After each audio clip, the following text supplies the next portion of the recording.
نوح علیہ السلام کا ایک بیٹا سام تھا۔ عرب اور بنی اسرائیل اسی کی طرف منسوب ہیں۔ اسی سام کے پوتوں سے ہود علیہ السلام پیدا ہوئے۔ ان کا نسب نامہ اس طرح ہے: ہود بن عبداللہ بن رباح بن جارود بن عامر بن اوس بن ارم بن سام بن نوح۔ ہود علیہ السلام کی قوم کو قوم عاد اور قوم ارم بھی کہا جاتا ہے، کیونکہ عاد اور ارم ہود علیہ السلام کے اجداد تھے۔ قوم ہود احقاف نامی ایک بستی میں آباد تھی، اور یہ بستی عمان اور حضرہ موت کے درمیان ریت کے ٹیلوں والے علاقے میں تھی۔ عربی میں احقاف ریت کے ٹیلوں کو کہتے ہیں۔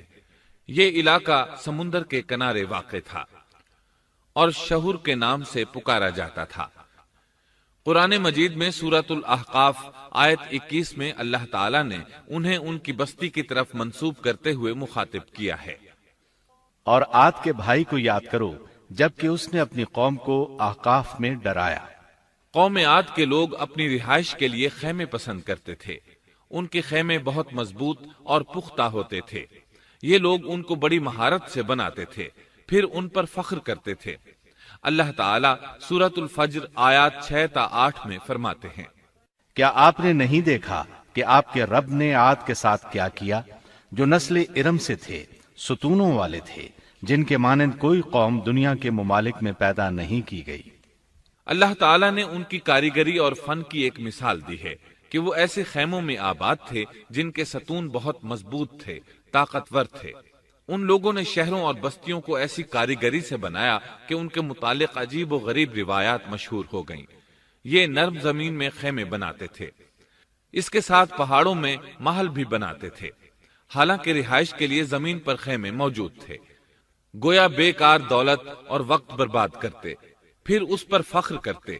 شہروں میں جو راستے اور سڑکیں تھیں وہ بہت چوڑی تھیں۔ ان جیسے طویل اور قوی لوگ بعد میں پیدا نہیں ہوئے۔ کاریگری اور فنکاری میں یہ لوگ اس مقام تک پہنچے کہ پھر کوئی نہ پہنچ سکا۔ یہ لوگ عرب تھے اور عربی میں بات چیت کرتے تھے۔ ہود علیہ السلام بھی عربی تھے۔ اسماعیل علیہ السلام سے پہلے کے عرب باشندے عرب عاربہ کہلاتے ہیں۔ ان کے مشہور قبائل یہ ہیں: عاد، سمود، جرہم، امیم، قحطان اور مدین وغیرہ۔ ابراہیم علیہ السلام کی اولاد میں اسماعیل علیہ السلام کے بعد آنے والے لوگ عرب مستعربہ کہلاتے ہیں۔ اسماعیل علیہ السلام عربی نہیں تھے، کنعانی تھے۔ جب ابراہیم علیہ السلام اسماعیل علیہ السلام کو مکہ معظمہ میں چھوڑ آئے اور اسماعیل علیہ السلام نے عربوں سے میل جول قائم کیا تو ان سے عربی سیکھ لی اور اس میں بہت مہارت پیدا کر لی، یہاں تک کہ آپ کو عرب کا فصیح کہا جانے لگا۔ اہل عرب میں فصاحت و بلاغت آپ ہی سے آئی۔ رسول اللہ صلی اللہ علیہ وسلم بھی اسی انداز میں فصیح و بلیغ عربی میں بات کرتے تھے۔ طوفان نوح کے بعد جب دوبارہ لوگوں کو پیدا کیا گیا تو وہ ایک مرتبہ پھر ان بستیوں میں رہنے کے لیے چلے گئے جہاں نوح علیہ السلام رہا کرتے تھے۔ نوح علیہ السلام شام کے شمال اور ترکی کے جنوبی علاقوں میں رہا کرتے تھے۔ لوگ یہاں آباد ہو گئے۔ پھر یہاں سے کچھ لوگ فلسطین اور شام کی طرف ہجرت کر گئے اور کچھ لوگ جزیرے کی طرف ہجرت کر گئے، اور قوم عاد جزیرے کے جنوب میں آ کر آباد ہو گئی۔ اس وقت تمام لوگ توحید پر تھے۔ طوفان کے ساتھ جب زمین پامال ہو گئی تو اس پر سوائے نوح علیہ السلام کی اولاد کے اور کوئی زندہ نہ رہا۔ یہ لوگ توحید پرست تھے، لیکن وقت کے ساتھ ساتھ قوم عاد آباد ہوئی اور شیطان نے ان کے دلوں میں وسوسہ ڈالا۔ اس طرح وہ شیطان کی عبادت کرنے لگے۔ چنانچہ قوم نوح کے بعد سب سے پہلے جس قوم نے بت پرستی اختیار کی وہ قوم عاد تھی۔ اس قوم کو اللہ تعالیٰ نے بہت ڈیل ڈول دیا تھا۔ وہ بہت طاقتور قوم تھی۔ مفسرین بیان کرتے ہیں کہ ان کے جسم بہت مضبوط اور ٹھوس تھے، قد بہت لمبے تھے۔ آدم علیہ السلام کا قد 60 ہاتھ تھا۔ اس قوم کا قد بھی قریباً اتنا ہی تھا۔ اس طرف سورۃ الاعراف آیت 69 میں اشارہ موجود ہے۔ اللہ تعالیٰ فرماتے ہیں: اور تم وہ حالت یاد کرو جب اللہ نے تمہیں قوم نوح کے بعد جانشین بنایا اور ڈیل ڈول میں تمہیں زیادہ پھیلاؤ دیا، سو تم اللہ کی نعمتوں کو زیادہ یاد کرو تاکہ تم فلاح پا جاؤ۔ ہود علیہ السلام کی زبانی اللہ تعالیٰ ان کی فنکاری کو بیان کرتے ہوئے فرماتے ہیں کہ ہود علیہ السلام نے ان سے کہا، کیا تم ایک ایک ٹیلے پر بطور کھیل نشان لگا رہے ہو؟ مطلب یہ کہ یہ لوگ پہاڑوں کی چوٹیوں پر محل تعمیر کرتے تھے۔ جب ان سے کہا جاتا کہ تم رہتے تو زمین پر ہو اور گھر پہاڑوں پر بناتے ہو، اس کی کیا وجہ ہے؟ اور تم اتنے مضبوط محل تعمیر کر رہے ہو، گویا ہمیشہ یہیں رہو گے۔ وہ لوگ دراصل ٹیلوں، گھاٹیوں، دروں اور پہاڑوں پر عمارات تعمیر کرتے تھے، اور ان کا مقصد ان میں رہنا نہیں تھا، بلکہ صرف کھیل کود کے لیے ایسا کرتے تھے۔ ہود علیہ السلام نے انہیں جھنجھوڑا کہ تم ایسا کام کیوں کرتے ہو جس کا کوئی مقصد نہیں، جس کام کے فضول ہونے میں کوئی شک نہیں۔ ہود علیہ السلام انہیں واعظ کرتے تھے۔ اے میری قوم، اللہ نے تمہیں بڑی قوت سے نوازا ہے۔ تمہاری طاقت کا عالم یہ ہے کہ جب تم کسی پر ہاتھ ڈالتے ہو تو ظلم کرتے ہو، کوئی شخص تمہارے سامنے آنا گوارا نہیں کرتا۔ لہذا اللہ سے ڈرو اور میری پیروی کرو، اس سے ڈرو جس نے ان چیزوں سے تمہاری مدد کی۔ اللہ تعالیٰ نے اپنی ہر طرح کی نعمت، مال، اسباب، اولاد، باغات، شہر، قوت، جسامت اور صنعت کاری سے تمہیں نوازا ہے، لہذا تم اللہ سے ڈرو اور میری اطاعت کرو۔ لیکن ان کی قوم نے کوئی اثر نہ لیا، نہ ان پر ایمان لائی، الٹا لگی تکبر کرنے، اللہ کی حمد کی بجائے اس کی ناشکری کرنے لگی۔ اور تکبر کے بارے میں بات یہ ہے کہ جب سے ابلیس نے اس کو اختیار کیا، یہ اس وقت سے آزمائش بن چکا ہے۔ اللہ تعالیٰ سورہ حامیم السجدہ آیت 15 میں فرماتے ہیں، پس قوم عاد نے تو بے وجہ زمین میں سرکشی شروع کر دی اور کہنے لگے کہ ہم سے زوراور کون ہے؟ کیا انہیں یہ نظر نہ آیا کہ جس اللہ نے انہیں پیدا کیا ہے وہ ان سے بہت ہی زیادہ زوراور ہے؟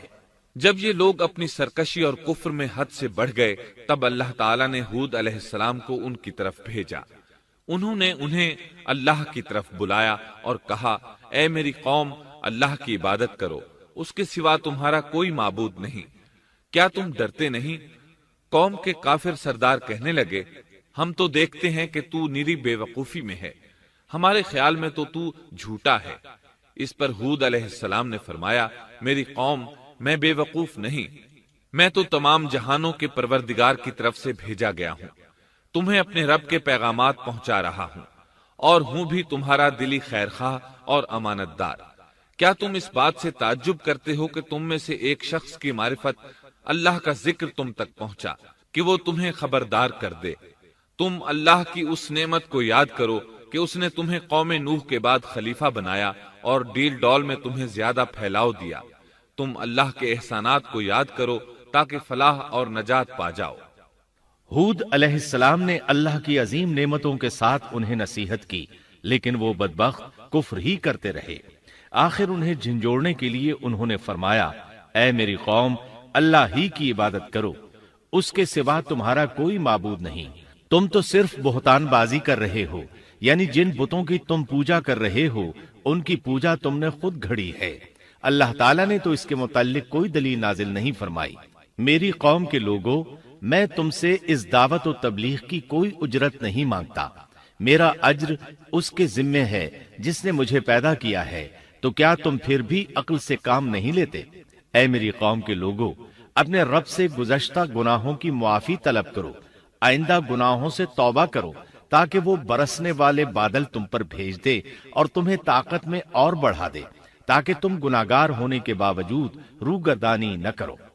ہود علیہ السلام مسلسل انہیں دعوت دیتے رہے، لیکن وہ ظالم قوم نوح کی طرح ان کا مذاق اڑانے لگی اور کہنے لگی، ہمارے خیال میں تو بے وقوف ہے، اور شاید تو ہمارے کسی معبود کے بڑے جھپٹے میں آ گیا ہے، تو ہمارے بتوں کو برا کہتا ہے، اس لیے ان میں سے کسی کی مار تم پر پڑی ہے، اسی لیے تو ذہنی مریض بن گیا ہے۔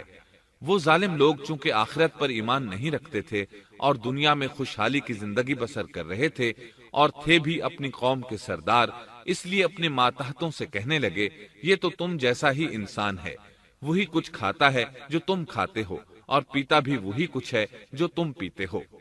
اب اگر تم نے اپنے جیسے انسان کی اطاعت قبول کر لی تو سخت خسارے میں رہو گے، کیا یہ تمہیں اس بات سے دھمکاتا ہے کہ جب تم مر کر خاک اور ہڈیاں بن جاؤ گے تو پھر زندہ کیے جاؤ گے؟ ہرگز نہیں، یہ بات امکان سے باہر ہے جس کا وعدہ تم سے کیا جاتا ہے۔ یہ زندگی تو صرف دنیا کی ہے، ہم مرتے جیتے رہتے ہیں، ہم پھر نہیں اٹھائے جائیں گے۔ یہ تو وہ شخص ہے جس نے اللہ پر جھوٹ باندھا ہے، ہم اس پر یقین کرنے والے نہیں۔ ہود علیہ السلام انہیں دعوت دیتے رہے یہاں تک کہ ان کی قوم نے واضح طور پر کہہ دیا کہ آپ ہمیں واز سنائیں یا نہ سنائیں، ہم تو اپنی روش نہیں چھوڑیں گے، یہ تو پرانے لوگوں کا دین ہے۔ اس طرح قوم انہیں مسلسل جھٹلاتی ہی رہی۔ آخر ہود علیہ السلام نے بھی انہیں کھلم کھلا دھمکی دی اور فرمایا، لوگوں سنو، میں صرف تمہیں ہی نہیں اللہ کو بھی گواہ بنا کر اعلان کرتا ہوں کہ اللہ کے سوا جس کی عبادت ہو رہی ہے میں ان سب سے بری طرح بیزار ہوں۔ اب تم ہی نہیں اپنے ساتھ اوروں کو بھی بلا لو اور اپنے ان سب جھوٹے معبودوں کو بھی بلا لو، اور تم سے جو ہو سکے مجھے نقصان پہنچا دو، مجھے کوئی مہلت نہ دو، نہ مجھ پر ترس کھاؤ۔ یہ فرمانے کے بعد انہوں نے اللہ سے دعا کی، اے پروردگار، ان کے جھٹلانے پر تو میری مدد فرما۔ اللہ کی طرف سے آپ کو جواب ملا، یہ تو بہت ہی جلد اپنے کیے پر پچھتانے لگیں گے۔ اللہ کے نبی کا انکار کرنے، اس سے بغض رکھنے اور اس کا مذاق اڑانے والوں کا انجام کیا ہوا؟ اللہ نے انہیں ایسے زناٹے کی آندھی سے تہس نہس کیا کہ جس کی تاریخ میں مثال نہیں ملتی۔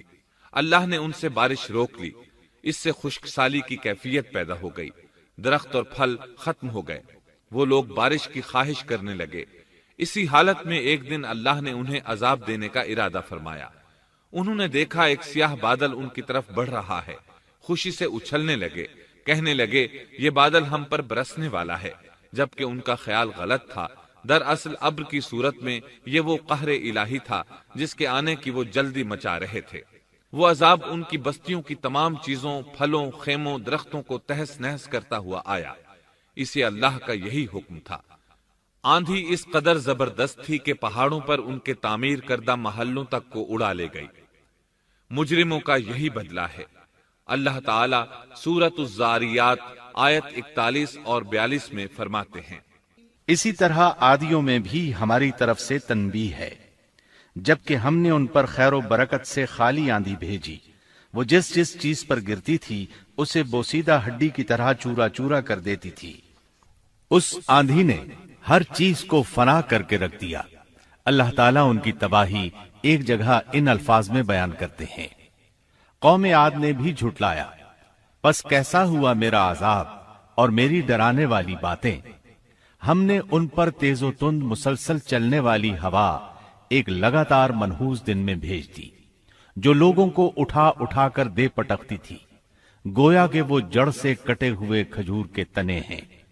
پس کیسی رہی میری سزا اور میرا ڈرانا۔ یقیناً ہم نے قرآن کو نصیحت کے لیے آسان کر دیا ہے، پس کیا ہے کوئی نصیحت پکڑنے والا؟ ایک تیسرے مقام پر اللہ نے ان کی ذلت اور رسوائی کا ذکر یوں کیا ہے، قوم عاد بے حد تند اور تیز ہوا سے غارت کر دی گئی۔ وہ ہوا ان پر برابر لگاتار 7 رات اور 8 دن تک اللہ کے حکم سے چلتی رہی۔ آپ وہاں ہوتے تو دیکھتے کہ وہاں لوگ یوں چاروں شانوں چت گرے پڑے ہیں جیسے وہ کھجوروں کے کھوکھلے تنے ہوں۔ کیا ان میں سے کوئی بھی آپ کو باقی نظر آ رہا ہے؟ ہود علیہ السلام کو اللہ تعالیٰ نے اپنی رحمت سے نجات دی، باقی تمام جگہوں پر تباہی تھی، لیکن جس جگہ ہود علیہ السلام اور ان کے ساتھی تھے اس طرف یہ ہوا پھٹکی بھی نہیں۔ کہا جاتا ہے کہ ایک باڑ تھی جس میں ہود علیہ السلام، حیوانات، چوپائے اور ان پر ایمان لانے والے تھے، اور آندھی نے ہر چیز کو فنا کر ڈالا۔ اللہ تعالیٰ سورہ آراف آیت 72 میں فرماتے ہیں، غرض ہم نے انہیں اور ان کے ساتھیوں کو اپنی رحمت سے بچا لیا اور ان لوگوں کی جڑ کاٹ دی جنہوں نے ہماری آیتوں کو جھٹلایا تھا اور وہ ایمان لانے والے نہ تھے۔ اسی طرح سورہ ہود میں اللہ فرماتے ہیں، جب ہمارا حکم آ پہنچا تو ہم نے ہود کو اور ان کے ساتھیوں کو اپنی خاص رحمت سے نجات دی، ہم نے ان سب کو سخت عذاب سے صاف بچا لیا۔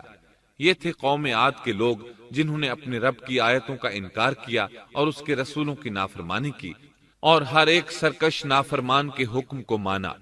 دنیا میں بھی ان پر لعنت لگا دی گئی اور قیامت کے دن بھی۔ دیکھ لو قوم عاد نے اپنے رب سے کفر کیا، ہود کی قوم عاد پر لعنت ہو۔ اس طرح قوم عاد تباہ ہو گئی۔